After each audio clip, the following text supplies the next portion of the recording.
Assalamualaikum warahmatullahi wabarakatuh. Sampurasun. Pada kesempatan kali ini saya akan menjelaskan kepada Anda media dan bencana. Peranan apa yang dimainkan oleh media terhadap bencana? Apa yang bisa dilakukan oleh para pengelola media, baik itu reporter, wartawan, dan sebagainya, sebelum bencana terjadi, ketika bencana terjadi, dan sesudah bencana terjadi. Persoalan mengenai media dan bencana ini sudah banyak ditulis oleh para ahli. Di sini saya akan merujuk kepada Joseph Scanlon dalam book chapter yang berjudul Unwelcome Irritant or Unuseful Ally, The Mass Media in Emergencies.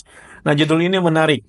Dia bilang unwelcome irritant or useful ally. Nah, maksudnya apakah media itu memang adalah pengganggu yang tidak diharapkan ketika bencana terjadi, atau sebaliknya media itu adalah sahabat, sekutu yang berguna di saat bencana. Nah, ini nanti jawabannya akan kita dapatkan setelah di akhir ya. Anda bisa mungkin menyimpulkan sendiri dari apakah bencana itu adalah pengganggu atau memang adalah sahabat. Ketika kita berbicara tentang media, mungkin yang saya maksud di sini adalah media massa, mass media, yaitu media yang dibuat untuk orang banyak, untuk massa. Massa itu adalah common people, ordinary people, atau the largest group of society. Massa itu maksudnya adalah orang kebanyakan, orang awam, orang umum, adalah sebagian besar warga masyarakat. Nah, itu maksud. Jadi media yang diciptakan untuk orang banyak, bukan untuk segmen-segmen dalam masyarakatnya.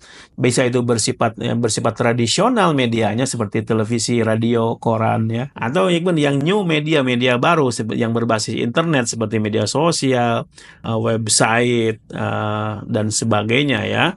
Dan ini media baru inilah yang sekarang kebanyakan kita rujuk ya untuk membaca sebuah berita dan informasi lainnya. Mengenai soal media dan bencana ini, ada dua isu yang ingin saya bahas. Yang pertama, peranan apa yang dimainkan oleh media ketika sebelum bencana, ketika bencana, dan sesudah bencana. Nah, isu kedua yang saya sampaikan adalah persoalan atau katakanlah kritik yang dilakukan oleh orang terhadap media ketika bencana terjadi. Kalau kita berbicara tentang peranan media ketika bencana terjadi, maka saya akan fokus dulu kepada sebelum bencana terjadi. Sebelum bencana terjadi, media sangat memainkan peran yang sangat penting, yaitu dalam hal warning and rumor control. Yaitu sebelum bencana terjadi, media sangat penting peranannya dalam upaya memberikan warning atau peringatan kepada masyarakat mengenai akan adanya bencana. Nah, katakanlah peringatan dini seperti itu. Sering kita lihat bahwa dalam banyak kasus media memberitakan berdasarkan mungkin temuan dari ilmuwan, pertemuan dari lembaga-lembaga pemerintah seperti dalam konteks BMKG, bahwa akan ada mereka memberikan peringatan kepada masyarakat akan ada potensi-potensi bahaya. Misalnya ketika kita nonton tuh perakiraan cuaca kan, hari ini atau besok jam sekian akan terjadi gelombang sebesar setinggi 2 meter di perairan ini. Nah, itu potensi-potensi bahaya yang belum tentu memang menjadi tsunami, tapi adalah memberikan itu sangat bermanfaat bagi nelayan dan sebagainya untuk mereka waspada terhadap potensi-potensi bahaya termasuk tsunami. Ini juga penting dalam hal ini juga media memberikan penting dalam hal mengendalikan rumor. Nah, misalnya dalam banyak kasus ketika bencana terjadi atau sebelum bencana terjadi kan suka ada rumor, hoax ya tentang bencana di sini. Informasi itu sangat menyesatkan, rumor tentang sebuah kejadian bencana. Seperti kemarin di beberapa minggu yang lalu, BMKG menyebut-nyebut tentang megatrust di Lembang, tapi mungkin banyak media yang tidak paham seperti itu, bahwa itu mungkin dikiranya memang betul-betul akan terjadi dalam beberapa dekat, nah sehingga menimbulkan kepanikan bagi orang ya. Tapi setelah ternyata ketika dengar itu mungkin hanya prediksi para orang-orang di BMKG, ilmuwan mereka, dan memang itu potensinya ada, tapi kita tidak tahu kapan terjadi. Tapi ini bukan berarti kita tidak boleh waspada. Nah, disinilah fungsinya media berperan memberikan kewaspadaan kepada masyarakat dengan memberikan semacam peringatan dini kepada masyarakat tentang bahaya atau potensi bahaya bencana, dan juga bersama mereka bisa berfungsi mengendalikan rumor atau hoax tentang sebuah bencana. Nah, yang kedua adalah ketika bencana terjadi. Ketika bencana terjadi, kan orang panik, semua orang bingung seperti yang sedang terjadi di Sukabumi Selatan. Mereka terkena banjir, rumahnya hancur, tanahnya hancur, anak-anak nggak bisa sekolah dan sebagainya, akses tertutup. Maka informasi tentang keberadaan penduduk yang terkena bencana ini sangat penting. Maka di sini letaknya ketika bencana terjadi, media memberikan laporan, mereport kepada banyak orang, terutama kepada orang-orang yang memang berwenang untuk memberikan bantuan, pemerintah, lembaga masyarakat dan sebagainya, sehingga bantuan yang diperlukan segera datang ke sana. Nah, bisa kita lihat ketika ini terjadi, misalnya ini diuntungkan di saat sekarang ini. Mungkin ini berbeda sekitar 10 tahun yang lalu. Nah, saat sekarang banyak warga yang berperan sebagai reporter kan. Dengan berbekal handphone, mereka bisa mengirimkan berita apa yang terjadi di kampungnya, sehingga nanti direlay, disambungkan kembali kepada media besar, media massa, sehingga informasinya bisa tersebar lebih banyak. Tapi bagaimanapun orang seperti ini kan mereka bukan profesional, tapi bagaimanapun media yang profesional tetap diharapkan punya peranan besar, memainkan peranan penting dalam hal menyebarkan informasi kedaruratan ketika bencana terjadi. Menyebarkan berapa korbannya, apa yang dibutuhkan oleh mereka, di mana saja dan sebagainya. Disinilah media massa punya peranan penting supaya orang tahu apa yang terjadi di lokasi, dan orang yang korban segera segera mendapatkan bantuan yang dibutuhkan dalam mempersiapkan upaya-upaya recovery ya lebih lanjut ke depannya. Ketika bencana terjadi, media penting juga memainkan peran penting dalam hal misalnya mereka memberikan informasi bagaimana pergerakan orang. Ya kan, ketika bencana terjadi kan ada namanya konvergensi. Konvergensi itu adalah pergerakan orang pada saat yang sama ketika bencana terjadi. Nah, orang ini bisa saja orang yang keluar dari lokasi bencana karena meninggalkan rumahnya, tidak kehilangan rumahnya dan sebagainya, atau orang yang masuk ketika lokasi bencana untuk memberikan bantuan kan, baik itu makanan dan sebagainya. Atau juga konvergensi bisa terjadi ketika dalam bentuk adalah material barang. Orang yang ingin memberikan bantuan, bisa itu sembako, bahan bangunan dan sebagainya, itu namanya konvergensi segi material. Atau juga segi informasi. Nah, konvergensi segi informasi itu yang penting dimainkan oleh media massa, bahwa media massa itu berperan dalam melakukan transmisi pesan-pesan dari lokasi bencana kepada luar, sehingga orang luar, baik itu pemerintah dan lainnya, bisa memberikan yang dibutuhkan oleh korban bencana. Jadi di sini kita bisa lihat ya, media, nah ini sayangnya memang sering terjadi. Dalam hal ini media jangan cuma fokus kepada sisi dramatik. Mereka kan sering terjadi tuh, media itu hanya mengcover, melaporkan hal yang dramatis, misalnya berapa ratusan orang yang meninggal, ribuan yang meninggal, korban. Tapi mereka mengabaikan sisi-sisi informasi yang sangat penting yang dibutuhkan oleh masyarakat, tentu informasi yang akurat. Selanjutnya, ketika bencana terjadi, mereka bisa memainkan peranan yang sangat penting dalam hal recovery. Nah, recovery itu adalah upaya-upaya bangkit kembali, penanggulangan dari akibat bencana setelah bencana terjadi.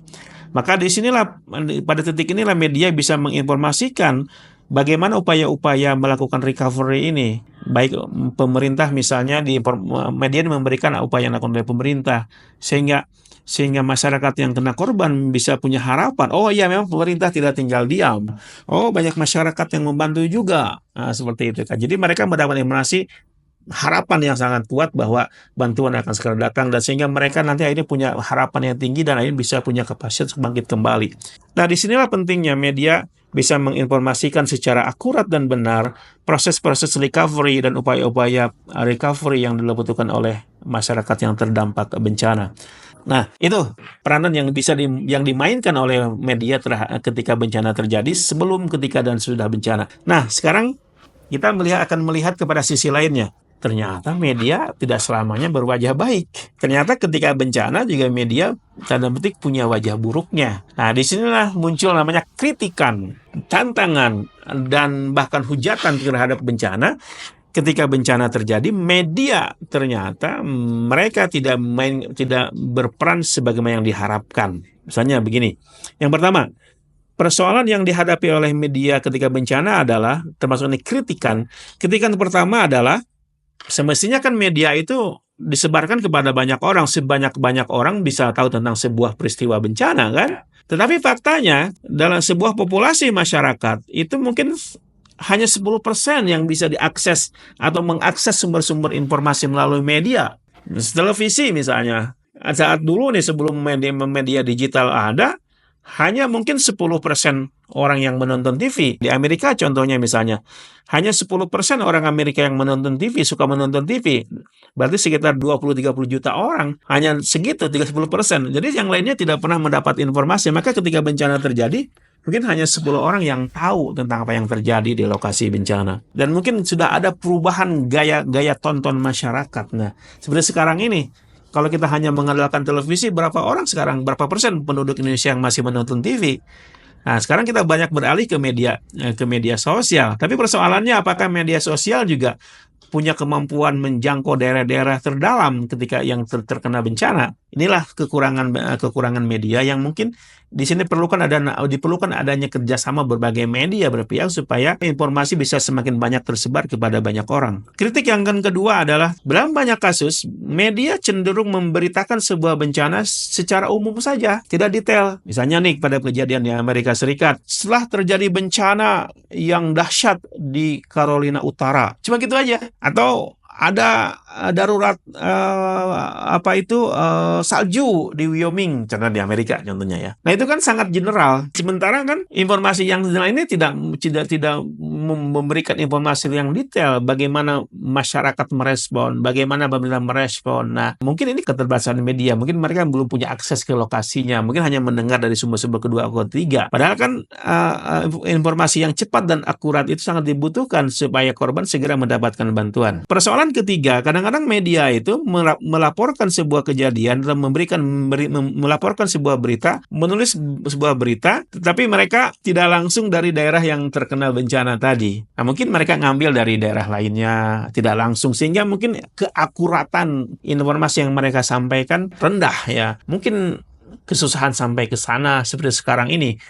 Dalam kasus di Sulawesi Selatan, jalur atau akses jalan masih rusak karena longsor. Tapi sekarang untung ya masyarakat karena punya handphone sehingga mereka bisa secara inisiatif sendiri mengkabarkan kepada kita semua. Persoalan keempat yang dihadapi media ketika bencana adalah, nah ini, wartawan kadang-kadang memperlakukan korban dan keluarga korban dengan tidak sopan, tidak tepat. Mereka memperlakukan korban seperti menganggap mereka adalah sumber informasi. Padahal mereka korban. Misalnya sering kita lihat ketika, mungkin sekarang hampir nggak ada, beberapa bulan yang lalu kita lihat beberapa yang lalu, ada wartawan yang bertanya kepada seorang korban bencana tsunami misalnya di Aceh.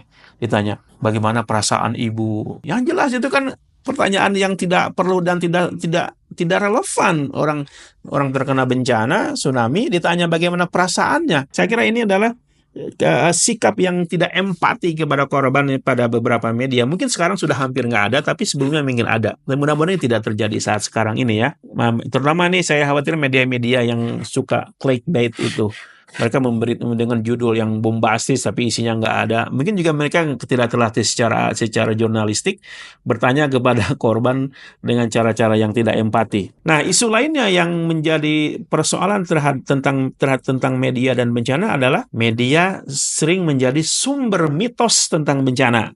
Sehingga dalam kajian sosiologi bencana disebut media mitos. Jadi media itu suka menyebarkan mitos-mitos tentang bencana yang sebenarnya namanya mitos kan tidak berdasar, tidak sesuai dengan faktanya. Mitos pertama yang sering disebarkan oleh media adalah hati-hati dalam menyebarkan informasi tentang peringatan dini karena masyarakat bisa panik. Bencana terjadi, masyarakat panik. Maka hati-hati jangan memberikan peringatan dini. Nah, itu seperti itu. Nah, faktanya bagaimana?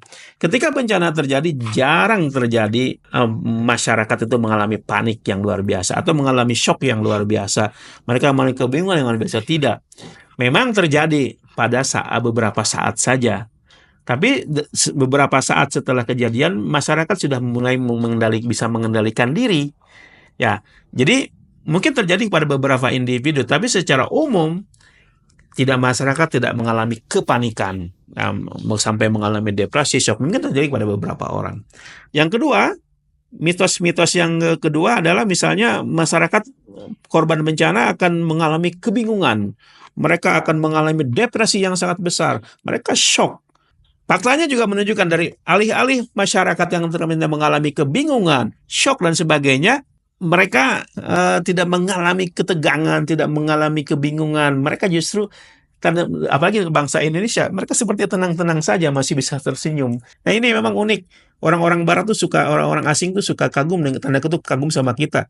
Ini sudah miskin, sudah terkena bencana, masih senyum. Ini luar biasa nih orang Indonesia. Nah, mitos yang ketiga adalah, nah, ketika bencana terjadi, media sering mengatakan akan muncul tindakan-tindakan antisosial. Antisosial itu misalnya kriminalitas, masyarakat menjadi acuh tak acuh, individualisme yang berkembang, mereka hanya mementingkan diri sendiri, tidak membantu orang lain. Nah, ternyata fakta menunjukkan memang terjadi antisosial seperti penjarahan atau kriminal, tapi itu hanya berlangsung saat ketika pemerintah bantuan belum sampai. Nah, itu mungkin karena terpaksa mereka melakukan itu atau didorong oleh faktor-faktor lain, ada rumor dan sebagainya. Tapi secara umum tidak terjadi perilaku-perilaku antisosial ketika bencana terjadi. Faktanya menunjukkan orang justru menunjukkan sikap saling tolong-menolong. Dituduhkan bahwa orang akan mementingkan diri sendiri, tapi ketika bencana terjadi, faktanya justru sebaliknya. Orang yang dulu mungkin koret, pedit, ya, pelit, ketika bencana terjadi mereka akan tampak mau membela orang lain, memberikan bantuan dan sebagainya. Padahal mungkin sehari-hari tidak. Mitos yang keempat adalah ketika terjadi bencana, maka orang-orang akan berebut tempat tinggal. Karena menurut pandangan mereka ketika bencana terjadi, orang kehilangan rumah. Maka orang akan berebut tempat tinggal, mencari, berevakuasi, melakukan dievakuasi ke tempat-tempat. Maka orang itu akan selalu bergantung kepada namanya public accommodation. Fakta menunjukkan ternyata bahwa 95% orang yang terkena bencana, yang awalnya memang mereka harus mengungsi ke rumah, ke penampungan sementara, ternyata 90% mereka tidak tinggal di penampungan sementara. Mereka, walaupun mereka kehilangan rumah, tapi mungkin bisa lari ke saudaranya, ke tetangganya, dan sebagainya yang terlibat bencana. Mungkin hanya sedikit 5% yang masih bertahan di akomodasi tempat tinggal sementara yang disediakan oleh pemerintah. Pertanyaannya, mengapa ini ada mitos nih ketika bencana terjadi? Jawabannya terletak kepada media ini, terutama media-media yang mereka tidak punya jaringan yang luas, terbatas SDM-nya, mereka masih mengandalkan untuk informasi mereka kepada sumber-sumber resmi. Mereka masih menunggu sumber resmi dari pemerintah. Pemerintah akan ngomong, juru bicara akan bicara, maka media hanya melaporkan dari juru bicara pemerintah ini. Persoalannya, kadang juru bicara pemerintah kan tidak bisa sampai kepada lokasi kejadian, terbatas. Mereka hanya mendapatkan data-data resmi yang seperti mereka kan hanya bersifat general, tapi tidak tahu apa yang terjadi di lokasi kan. Nah, mengandalkan berita yang ofisial seperti ini membuat media dalam beberapa kasus terjebak kepada memberitakan mitos-mitos tentang bencana tadi. Dan mungkin juga kemalasan media sendiri untuk mengeluarkan biaya nih dalam banyak hal, mengirimkan reporternya. Mungkin mereka lebih senang mendengarkan berita, sumber berita dari pemerintah yang mudah, murah, daripada mengirimkan sendiri reporternya ke lokasi yang memerlukan dana dan mungkin susah ya mencapai lokasi tujuan. Nah, sekarang apakah kekurangan-kekurangan media masa ini masih terjadi di saat sekarang kita memasuki era media baru, media yang berbasis internet? Nah, faktanya saya kira masih terjadi ya, bahwa media dalam beberapa hal masih termasuk media sosial masih menjadi pelaku penyebaran mitos bencana ini. Tapi setidaknya kan ini bisa dikurangi karena dengan demikian, dengan banyaknya sumber-sumber media sekarang berbasis internet, maka masyarakat bisa mendapatkan sumber-sumber berita yang beragam. Kalau zaman baheula, zaman Soeharto, zaman Orde Baru, kita sumber berita itu cuma TVRI kan, sehingga kita tidak bisa memverifikasi sebuah kejadian benar atau salah.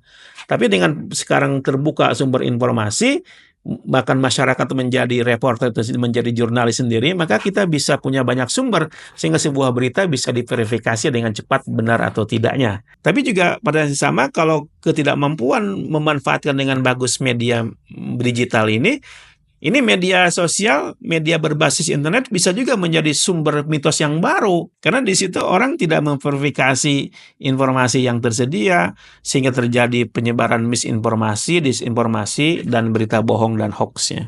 Semua ini bisa berakibat kepada apa? Ketika media terjebak kepada penyebaran mitos-mitos tadi, siapa yang akan menjadi korban? Korbannya adalah publik itu sendiri. Baik itu yang bukan korban, kita misalnya yang jauh dari lokasi korban, kita tidak mendapatkan informasi yang benar, maka kita pun akibatnya tidak bisa merespon dengan memadai. Jangan-jangan kita mengirimkan apa yang tidak mereka butuhkan, kan? Dan korban sendiri menjadi korban informasi yang tidak benar, disinformasi dan sebagainya, sehingga mereka akibatnya tidak mendapatkan bantuan yang mereka butuhkan. Lalu bagaimana persoalan yang mengatasi ini? Tentu saja jawabannya adalah media mesti punya tanggung jawab. Apapun yang mereka beritakan, khususnya ketika bencana, mereka harus bertanggung jawab. Mereka bukan cuma untuk kepentingan ekonomi, tapi juga kepentingan masyarakat banyak.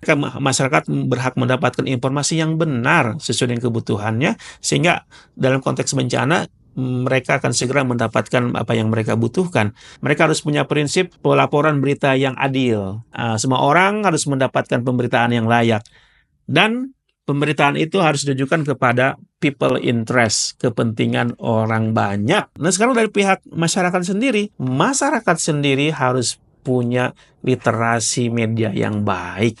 Kita sebagai pengguna media sosial misalnya, kita harus tahu bagaimana media sosial berfungsi. Dengan demikian kita bisa menyaring informasi, mana disinformasi, mana misinformasi, mana hoax dan sebagainya, sehingga kita bisa dengan tepat memilah mana berita yang baik, dan dalam konteks bencana kita bisa memberikan respon yang memadai, dan bila Anda memang mau bisa memberikan bantuan atau donasi yang mereka butuhkan. Dengan demikian, media akan punya manfaat besar bagi masyarakat sebelum bencana terjadi, ketika bencana terjadi, dan setelah bencana terjadi. Saya kira itu mudah bermanfaat. Assalamualaikum warahmatullahi wabarakatuh.